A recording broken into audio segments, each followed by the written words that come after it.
안녕하세요, 여러분. 오늘 저희가 함께 좀 깊이 들여다볼 말씀은요.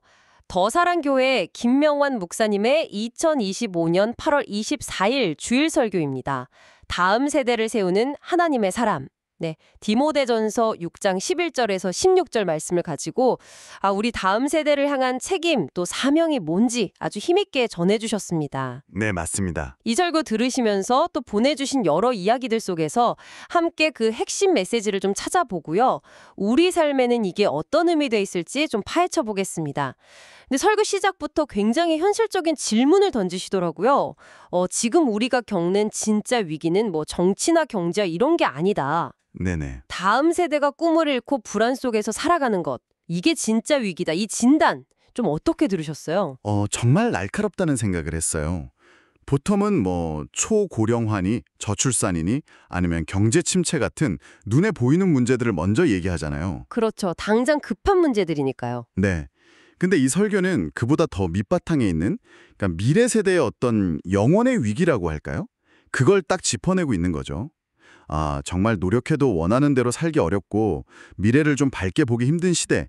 이걸 우리 아이들이 지금 살아가고 있다. 이 사실을 딱 마주하게 만드는 거죠. 맞아요. 근데 여기서 그냥 진단만 하는 게 아니라 그 책임이 바로 우리, 기성세대에게 있다는 점을 아주 분명히 하시더라고요. 그렇죠. 우리가 다음 세대가 마음껏 꿈꿀 수 있는 그런 터전을 제대로 마련해주지 못했다. 이런 성찰을 촉구하시는 거죠. 그렇다면 진짜 우리가 물려줘야 할 유산은 뭘까? 이 질문으로 이어지는데 설교는 아주 단호하게 한 가지를 딱 지목해요. 네, 바로 믿음이죠. 이게 우리가 보통 생각하는 유산이라는 개념을 뭐랄까 완전히 뒤집어 놓는 것 같아요.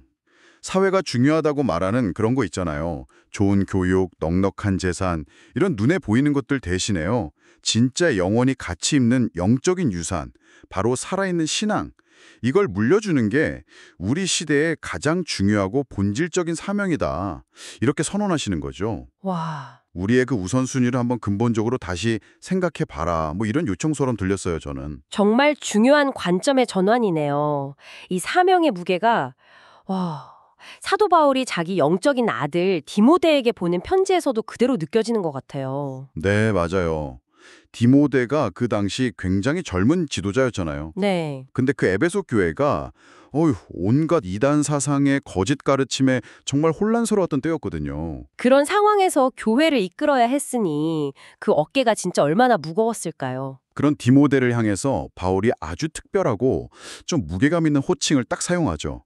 오직 너 하나님의 사람아. 하나님의 사람. 네, 이 호칭이 주는 무게가 상당하죠. 그냥 뭐 크리스찬이다 이 정도를 넘어서는 의미가 담겨 있는 것 같아요. 설교에서는 이 하나님의 사람이라는 호칭에 어떤 좀 깊은 의미, 책임감이 담겨 있다고 설명하나요? 말씀하신 대로 그냥 교회 다니는 사람 정도가 아니에요. 하나님께 온전히 속해서 그분의 소유가 되고 그리고 이 땅에서 그분의 뜻을 대리하는 그런 거룩한 존재라는 정체성을 확 일깨워주는 거죠. 대리자. 네. 그렇기 때문에 세상과는 다른 삶의 방식, 다른 가치관을 따라야 한다. 이런 당위성이 딱 생기는 거예요. 이 정체성을 붙들고 살아가도록 바울이 디모데에게 그리고 오늘 우리에게 두 가지 강력한 명령을 내립니다. 바로 피하라 그리고 따르라. 첫 번째 명령이 이것들을 피하라 군요. 11절 앞부분이죠. 그럼 이것들이 구체적으로 뭘까요? 이게 바로 앞구절 10절을 봐야 좀 명확해지죠? 10절. 돈의 사람함이 일만하게 뿌리가 되나니. 네, 바로 그거죠. 이 구절이랑 연결해서 보면 피해야 할 이것들은 결국 돈을 향한 탐욕, 그리고 거기서 파생되는 온갖 악한 욕심들, 이걸 가리키는 거죠.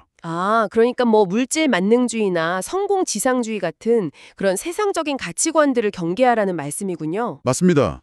설교에서는 이 돈을 사랑하는 마음이 결국 우리를 유혹해서 믿음에서 떠나게 만들고 심지어 스스로를 막 고통으로 찌르게 만드는 모든 악의 근원이라고까지 아주 강하게 경고해요. 와, 일만하게 뿌리라니. 네, 그래서 마치 뭐 위험한 전염병 피하듯이 우리 영혼을 병들게 하는 것들로부터 아주 단호하게 돌아서고 도망쳐야 한다, 이런 강력한 촉구로 들렸습니다. 이 피하라는 명령이 단순히 개인적인 경건을 넘어서는 의미가 있겠네요.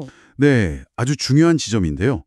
다음 세대를 세우는 이 과업 이전에 먼저 선행되어야 할 게 바로 우리 자신의 영적 정결함이라는 걸 분명히 하는 거예요.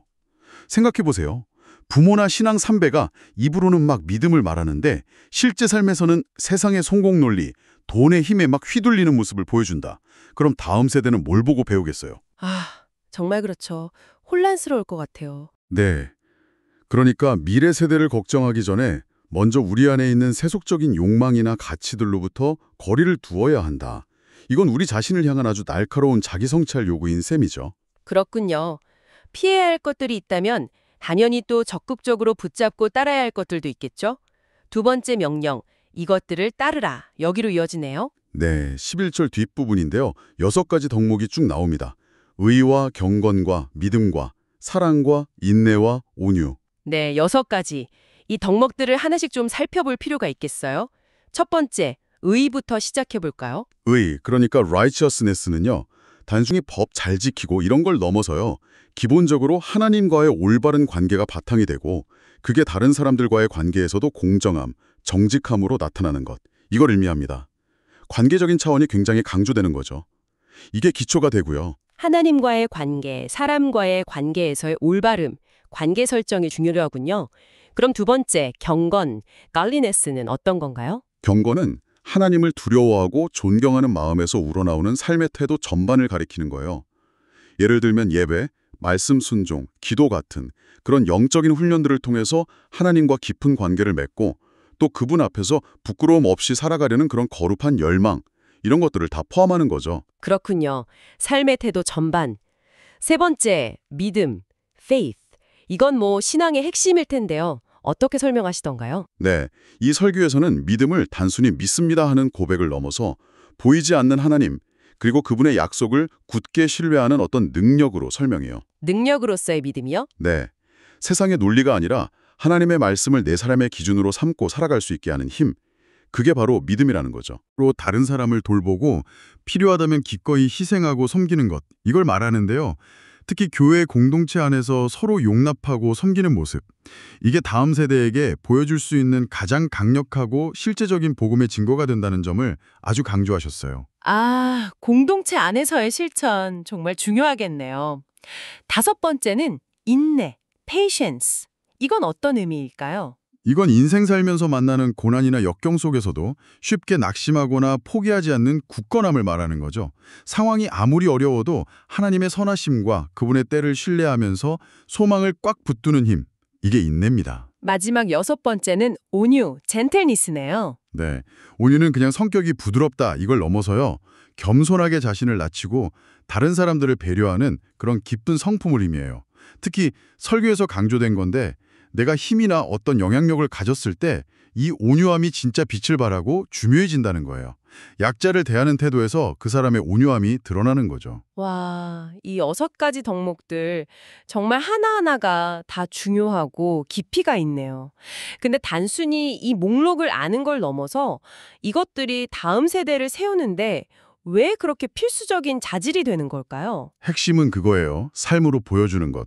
우리가 이 덕목들을 그냥 머리로만 아는 게 아니라 우리 삶 속에서 정말 치열하게 추구하고 살아내려고 애쓸 때 그 불완전하지만 진실된 모습 자체가 다음 세대에게는 어떤 교과서나 어떤 설교보다 훨씬 더 강력한 살아있는 교훈이 된다는 겁니다. 아, 살아있는 교훈. 네, 말로만 하는 신앙이 아니라 삶으로 증명되는 신앙의 힘, 이걸 아주 강조하시는 거죠. 삶으로 증명하는 신앙.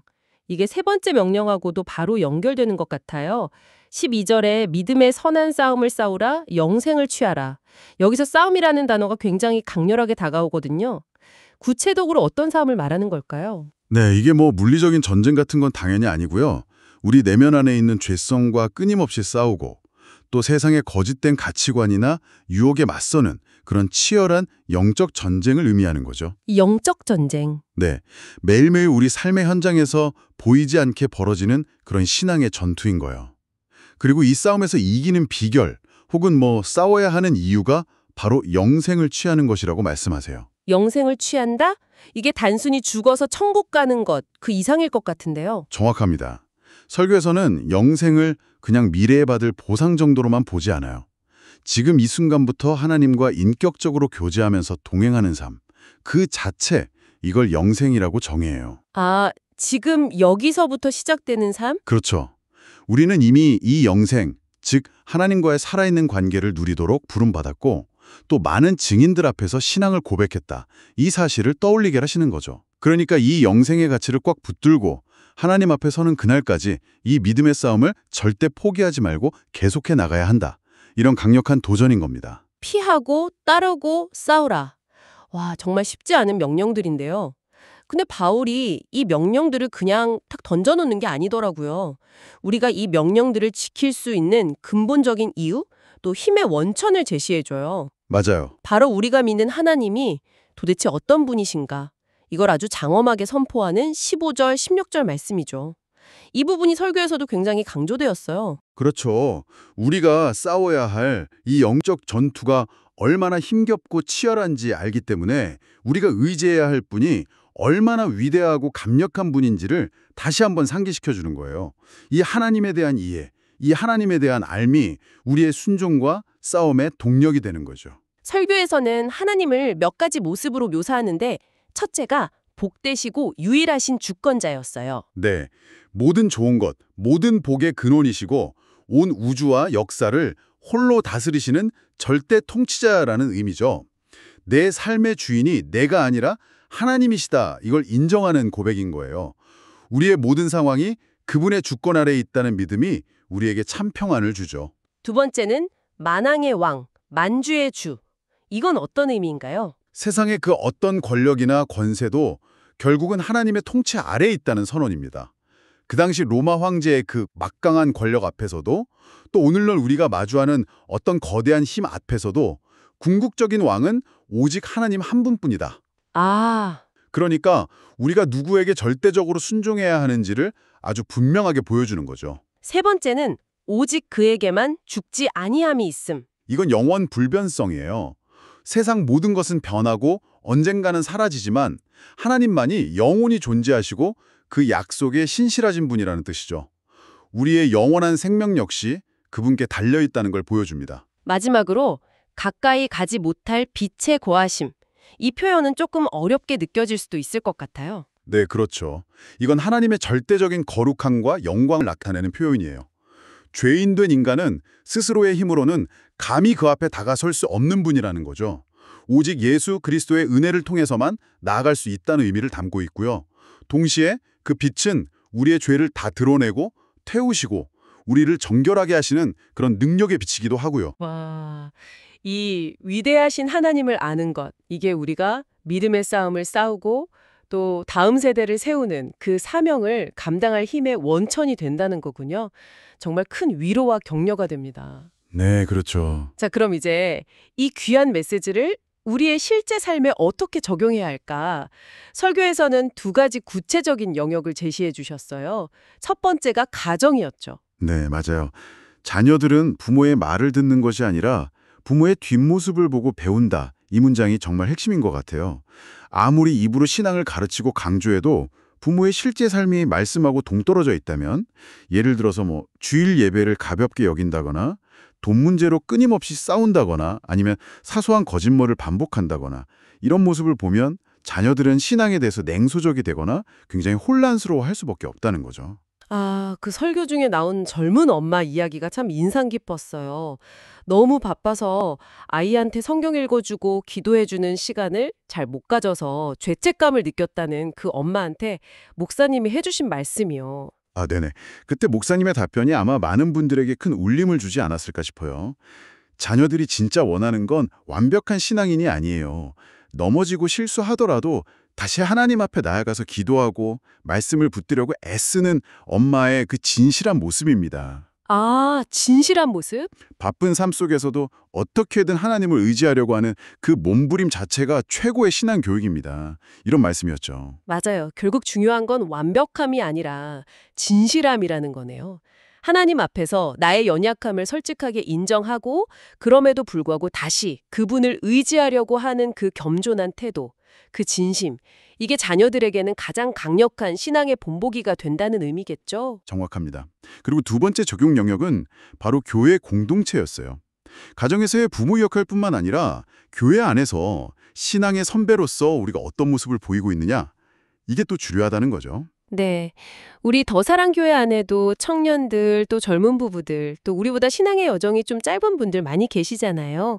그분들이 우리를 지켜보고 있다는 사실을 항상 기억해야 한다. 이런 말씀이었어요.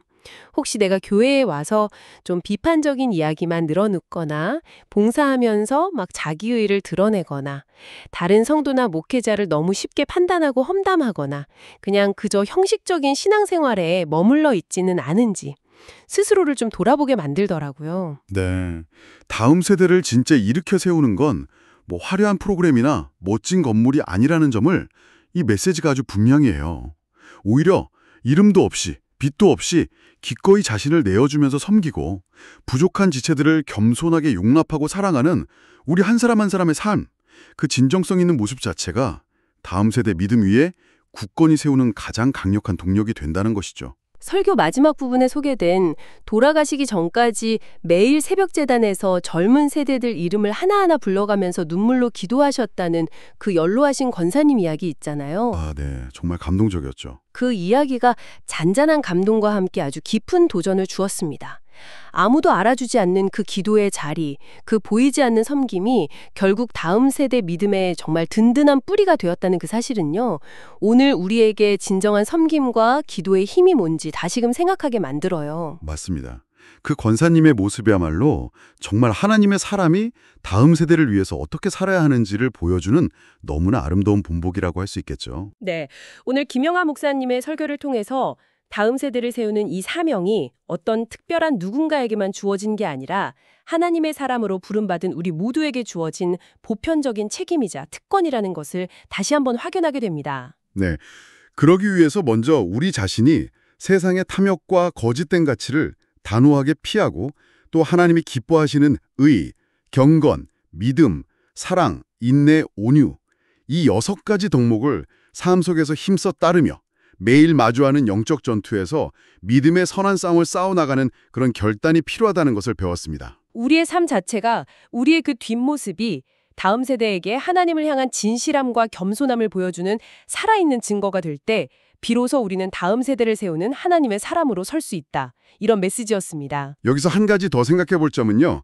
우리가 이렇게 하나님의 사람으로 살아가는 이 여정이 결코 혼자 가는 길이 아니라는 거예요. 바울이 디모데에게 편지를 써서 격려했듯이 또 교회 공동체 안에서 우리가 서로를 돌아보듯이 우리는 함께 격려하고 도전하면서 이 길을 걸어가야겠죠. 어쩌면 여러분의 뒷모습이 지금 누군가에게 어떤 영향을 미치고 있을지 그리고 또 여러분은 누구의 뒷모습을 통해 배우고 있는지 한 번쯤 돌아보는 것도 의미 있지 않을까 싶습니다. 와, 좋은 질문이네요. 정말 서로에게 선한 영향력을 주는 그런 공동체가 되기를 소망합니다. 이번 한 주간 우리 더사랑 교회 성도님들 말씀대로 살아가는 삶이 되기를 축복합니다.